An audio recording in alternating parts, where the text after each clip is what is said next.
Hello everyone, welcome to another episode on our channel, and in this one Durward will be talking about something which is not really technical, so we'll be looking at non-technical practice within Aikido, and specifically he'll be talking about creative hands, so how we use hands, how we can use hands more than just specific movements for the techniques, and how it can improve our Aikido in general. So stay tuned.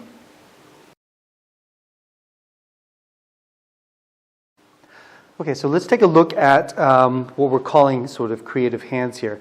And what I mean by creative hands, or what we mean by that, is sort of being able to use the hands in a creative way. Now the hands actually are, we use our hands a lot in life. And for one thing, we use our hands to express things. So we're doing these all the time.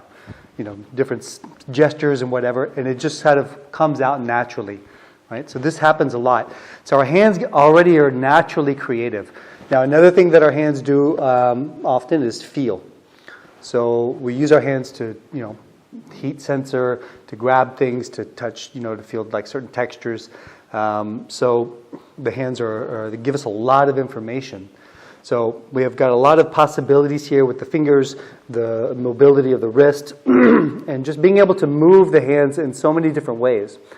So one thing that's interesting is that in some of the martial arts, we use the hands in many different ways that we don't necessarily use in Aikido.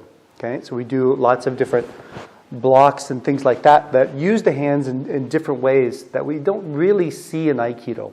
Okay, so for example, in some of the Chinese martial arts, right, we're doing maybe kind of in Bagua or different things like that. And even strikes will use the sides of the hands, the knuckles, things like this that we don't really see so much in Aikido.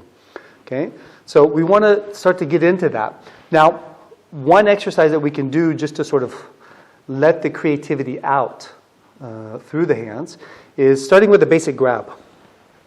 Okay, and when we're starting with that basic grab, it feels like we're really locked in, we can't do anything. So instead of trying to get in or out of the grab, we're just going to let the hand start to play and move. Okay, and the stronger he grabs, it actually starts to affect him more. So I can really go through the fingers. I can start to see what's possible. And this is just from me moving in a natural way. I'm not trying to get out of it or do something to him. It's just the fingers and the hands moving freely. Okay, and you can really start to play. And you can see where Nikyo comes from, this type of thing. Now, another thing that you can get into, another exercise, is atemi. Okay, and atemi sometimes can be seen as strikes, but atemi, to me at least, the way we practice it is a way to connect with our partner. And even if we're starting with a grab and we're doing maybe a basic technique, we might see an atemi here. An atemi meaning that we're using a strike or some sort of form of connecting to our partner through the center. Now, we typically will do something towards the face, but that could also be anywhere else.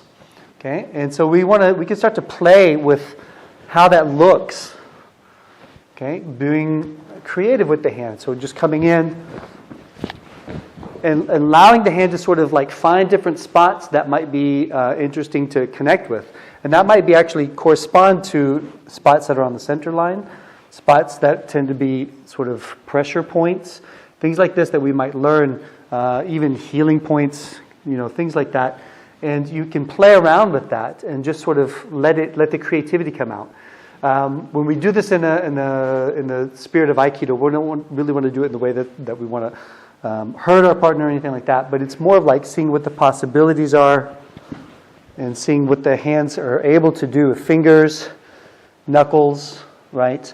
And even like from the wrist through the fingers, things like that would actually create even more movement than just a simple punch.